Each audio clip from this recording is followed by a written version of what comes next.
I still remember the day I bought my house. After 8 years of building my tech consultancy from nothing, finally seeing my name on those papers felt like winning the Super Bowl.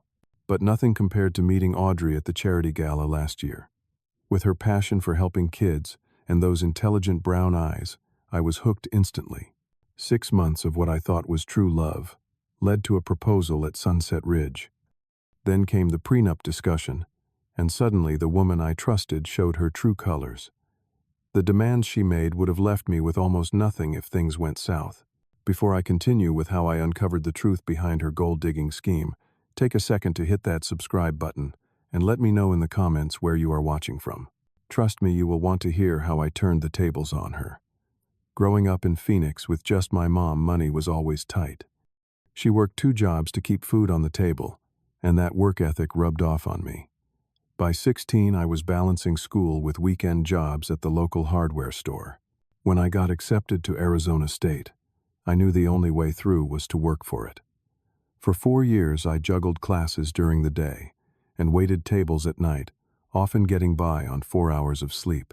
But that struggle taught me something invaluable about persistence. At 27, after working for a few tech companies, I took the biggest risk of my life. With $15,000 in savings and a whole lot of determination, I started my own tech consultancy. The first 2 years were brutal. I converted my tiny apartment bedroom into an office, lived on ramen noodles, and worked 18-hour days. There were moments I almost gave up, especially when a major client backed out 3 months in. But something inside kept pushing me forward. By year 3, things started turning around. I landed 2 major contracts, hired my first 3 employees, and moved into a real office space. 8 years later, at 35, my company was valued at several million, with 30 employees and clients across the country. My childhood dream of financial security had become reality, and last year, I finally bought that house on Lakeside Drive. 3 bedrooms, a home office, and the backyard patio where I could grill on weekends. It might not sound like much to some people, but to a kid who grew up sharing a 1-bedroom apartment with his mom, it was everything. I met Audrey at the annual Children First charity gala. My company had become a sponsor, and I was there, representing our contribution. She was volunteering, helping coordinate the silent auction items. What first caught my attention was how passionately she spoke to donors about the educational programs they were funding. That and her smile, that seemed to light up the entire ballroom. "First-time donor?" she asked, approaching me at the open bar. "Second year, actually," I replied, "but first time attending in person." We talked for almost an hour about everything from childhood education to our favorite hiking trails. Audrey was 29, worked in marketing for a cosmetics company, and volunteered regularly with children from underserved communities. She was elegant in her black cocktail dress, with shoulder-length brown hair and the kind of intelligent eyes that seemed to really see the person she was talking to.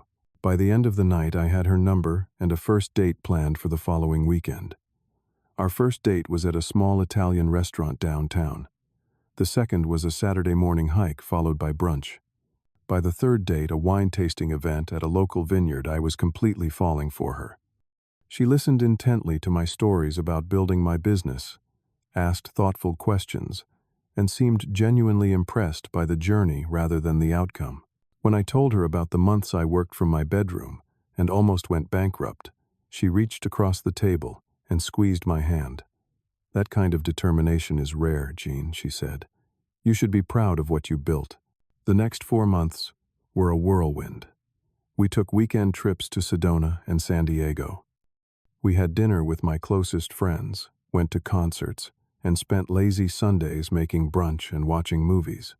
She was supportive, funny, and seemed to fit perfectly into my life. When she met my business partners at our company holiday party, they later told me she was a keeper. Even my most skeptical friend Jordan admitted she seemed great.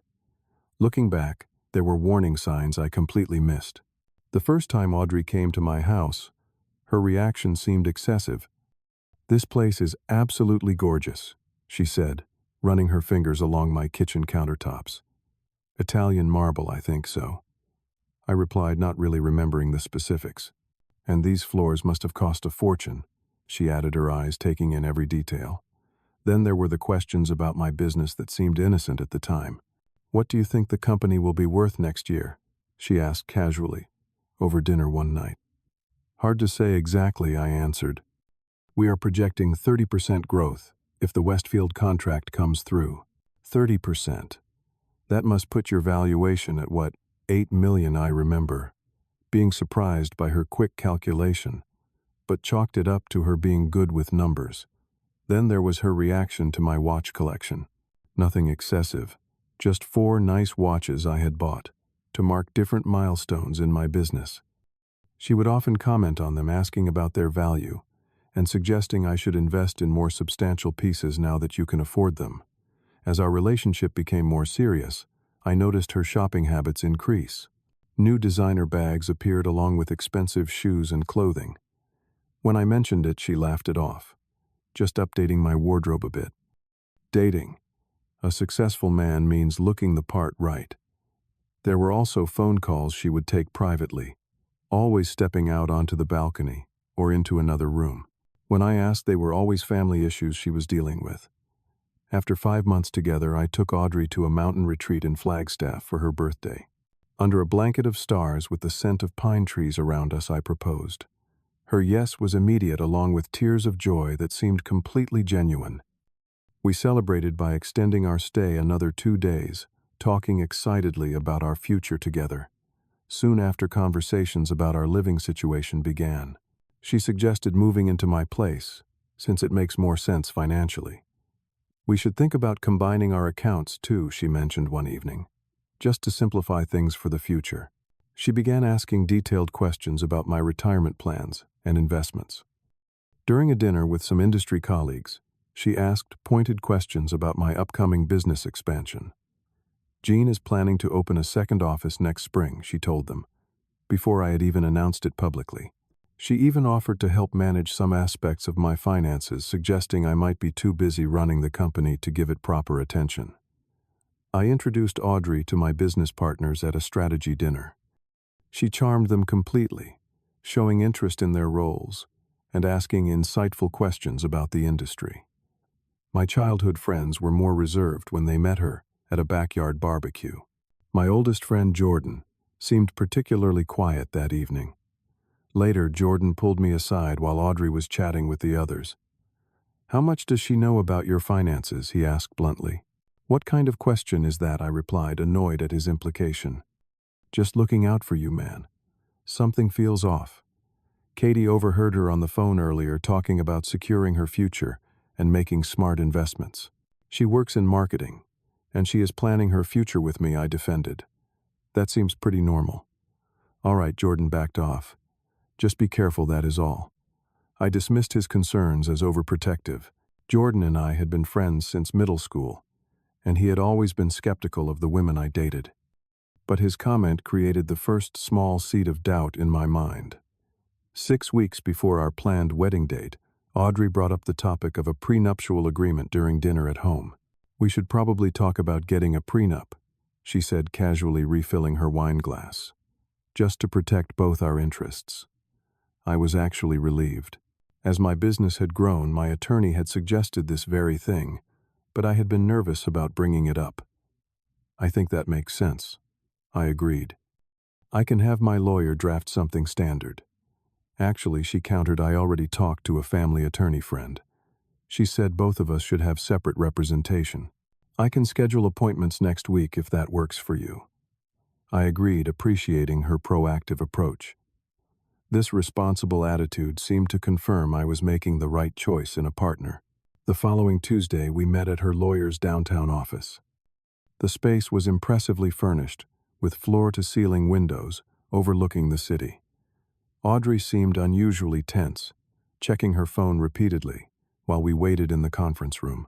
Her lawyer, a sharply dressed woman named Diane, arrived with a folder of documents and a practiced smile. My attorney Robert had joined us as well, making small talk about the unseasonably warm weather. We have prepared a draft agreement for your consideration. Diane began sliding copies across the polished table. Miss Madison has outlined her requirements for moving forward with the marriage. As I flipped through the pages, my stomach dropped. The document stipulated that in the event of divorce, Audrey would receive 1. Full ownership of my house on Lakeside Drive. 2.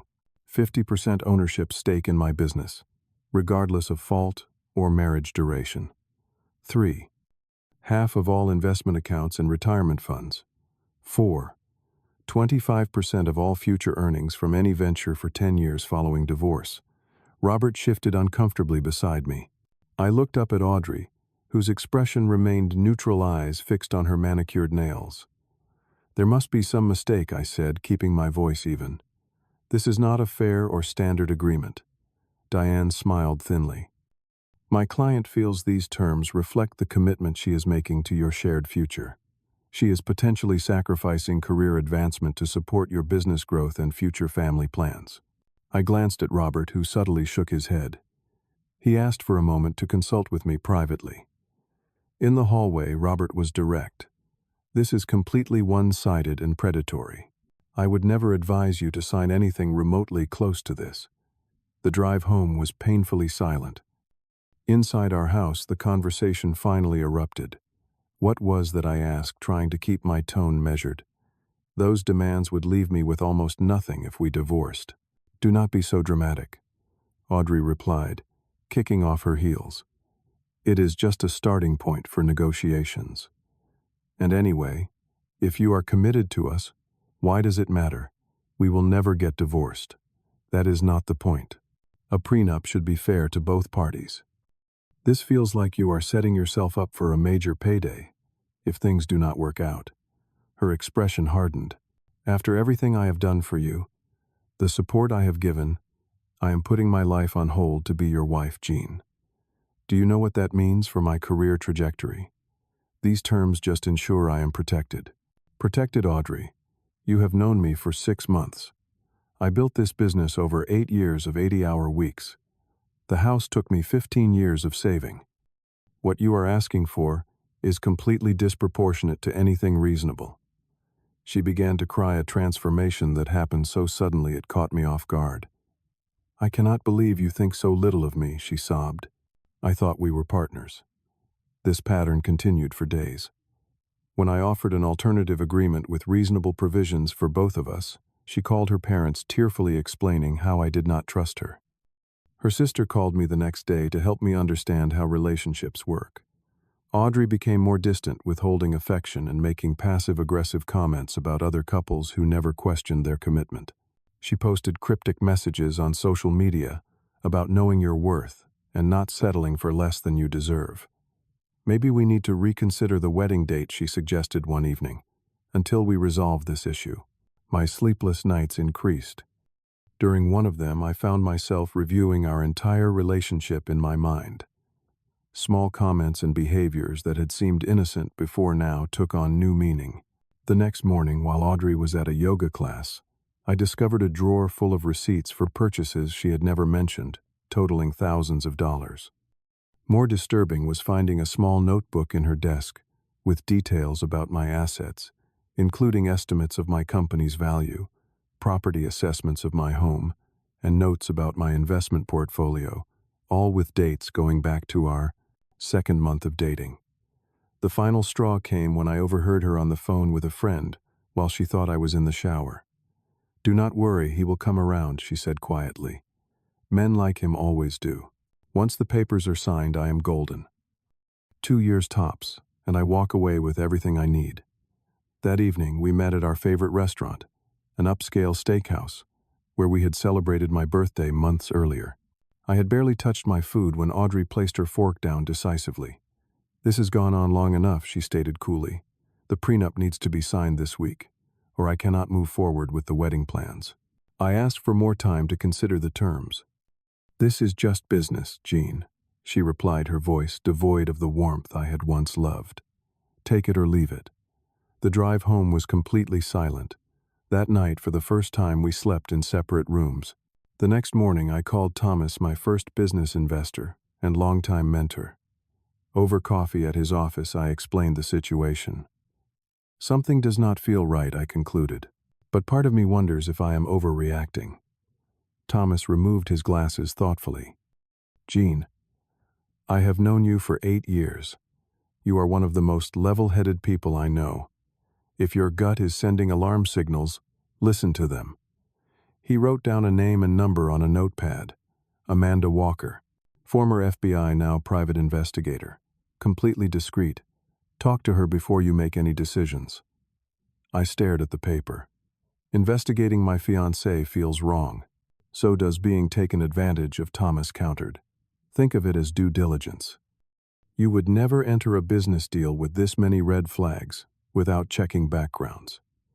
That afternoon I met Amanda at a quiet coffee shop across town. She was in her 50s with short gray hair and an observant gaze that missed nothing. Tell me everything, she said after introducing herself. I provided Audrey's information photos and a timeline of our relationship. 2 days later, Amanda called with initial findings. We need to meet in person. At her office, she laid out several folders. First, Audrey Madison is not her birth name. She was born Andrea Mercer and legally changed her name 5 years ago. She showed me the paperwork along with records, showing Audrey had lived in 3 different affluent communities over the past 7 years, never staying longer than 18 months. More concerning is this: Amanda continued opening another folder. She has been engaged 3 times in the past 7 years, always to successful businessmen. Each relationship followed almost identical patterns to yours. The similarities were shocking. In each case, Audrey had met the man at a charity or business event, engaged in a whirlwind romance, and pushed for marriage within 6 to 8 months. Prenuptial demands followed in each case. She also has hidden debt, Amanda added, showing credit reports indicating over $60,000 in outstanding loans and credit card balances, none of which Audrey had disclosed. Most disturbing was evidence of her membership in an exclusive relationship coaching service that explicitly promised to help women land wealthy men and secure financial futures through strategic marriages. Social media accounts under her previous name showed a completely different persona than the caring, charitable woman I thought I knew. Photos with expensive cars and luxury goods were captioned with phrases like, "Marry smart, not hard," and "His success is my retirement plan." Amanda had located one of Audrey's previous fiancés, Jonathan, who agreed to meet with me. At a hotel bar the next evening, he shared a story painfully similar to mine. I met Andrea, as she was called then, at a business awards dinner, he explained. 6 months later, we were engaged.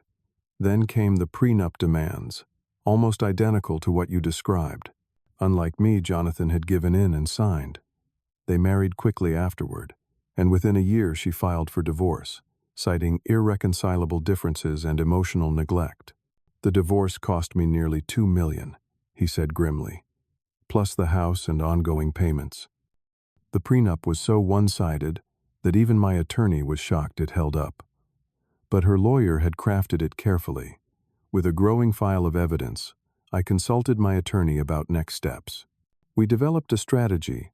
I would appear to become more amenable to Audrey's demands, suggesting we finalize the agreement at my lawyer's office. We will prepare a modified document that appears to give her what she wants, but contains specific clauses that protect you, Robert explained. But more importantly, we will have witnesses present when we reveal what we know. The night before our scheduled meeting, I barely slept.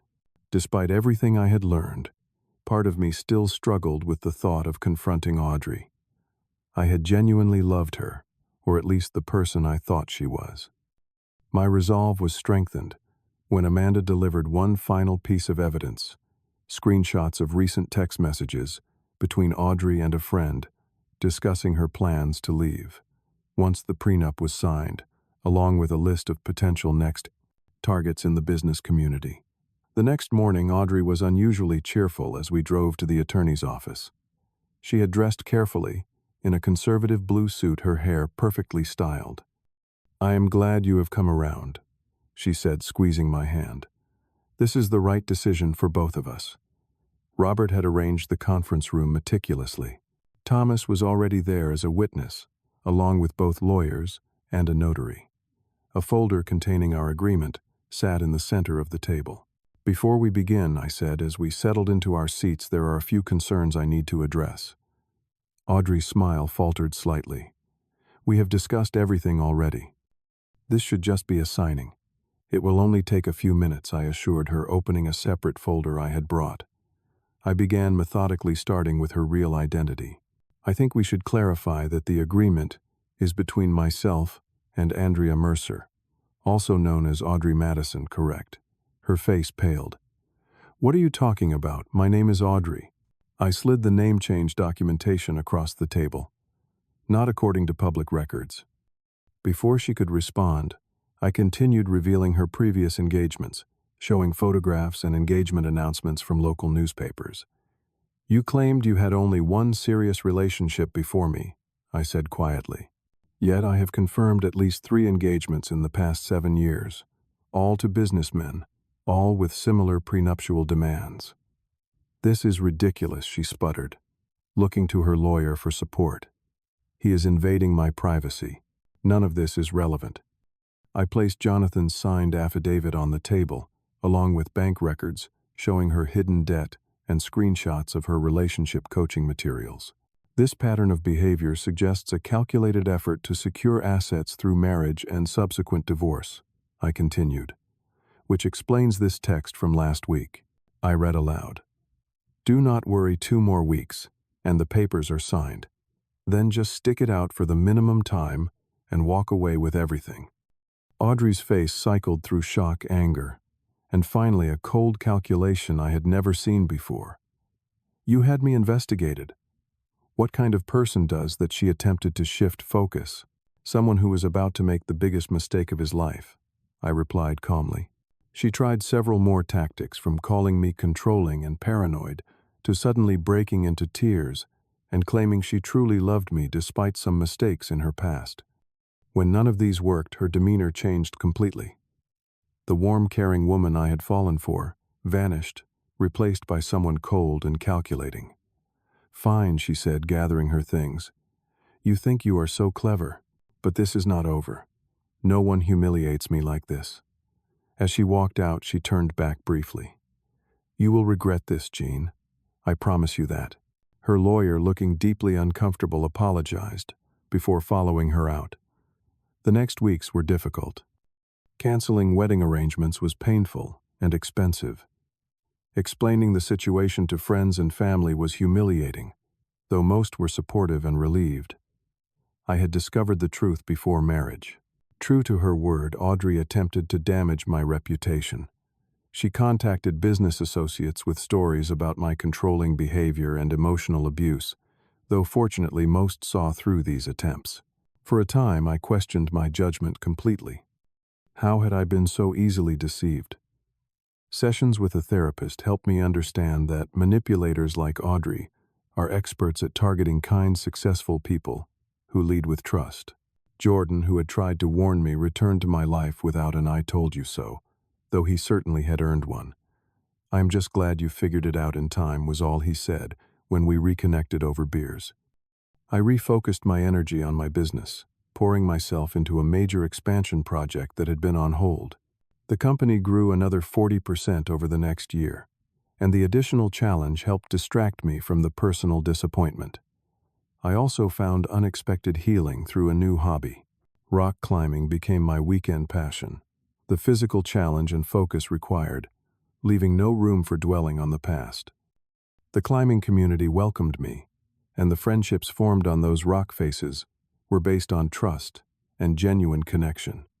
Volunteer work provided another source of healing. I started a small business mentorship program at the local community college, working with aspiring entrepreneurs from disadvantaged backgrounds. Helping others achieve their dreams restored my faith in genuine human connection. 6 months after the Audrey disaster, I attended a business technology conference in Chicago. During a panel discussion on cybersecurity, I was impressed by one of the speakers, Stephanie, who challenged several industry assumptions with data-driven arguments. At the networking event afterward, we ended up talking for nearly 2 hours about industry trends and challenges. She never once asked about my company's valuation or my personal assets. Instead, she was interested in my thoughts on emerging technologies and management philosophy. We exchanged contact information purely professionally, and over the next few months, consulted each other on industry questions. When her company needed consultancy services for a new project, she recommended mine based solely on our expertise. Working together on that project, I observed the difference between Stephanie's authentic interest in the work itself and Audrey's manufactured enthusiasm. There was no manipulation, no hidden agenda, just professional respect, and eventually, a genuine friendship. A year after ending my engagement, I asked Stephanie to dinner, making it clear it was not a business meeting. Our relationship developed slowly, built on shared values and mutual respect rather than whirlwind romance. And when the topic of meeting each other's families came up, it was a natural progression rather than a strategic move. The experience with Audrey taught me lessons I never expected to learn. I realized that trusting your instincts is not paranoia. It is self-preservation. Real relationships are not transactional. They are partnerships where both people contribute and support each other authentically. I learned that avoiding conflict out of fear of losing someone often leads to losing yourself instead. The warning signs were there from the beginning, but I chose to ignore them because confrontation was uncomfortable. Perhaps most importantly, I gained a deeper understanding of my own worth beyond financial success. A true partner values your character, your principles, and your authentic self, not what you can provide materially. Today I am grateful for the painful lesson. Without it, I might have spent years in a hollow marriage based on deception, or lost half of everything I worked for in an inevitable divorce. Sometimes the most painful experiences bring the most valuable wisdom. Life is too short to spend it with people who see you as a means to an end, rather than a human being worthy of genuine love and respect. Know your worth. Recognize red flags early, and wait for those who value you for who you are, not what you have. Have you ever had a relationship where the warning signs were there, but you ignored them? What finally made you see the truth? Share your stories in the comments below. If this story helped you in any way, please hit that like button and subscribe to hear more real-life experiences. Do not forget to share this with anyone who might be ignoring red flags in their own relationship. Thank you for listening, and remember, sometimes walking away is the greatest act of self-respect you can show.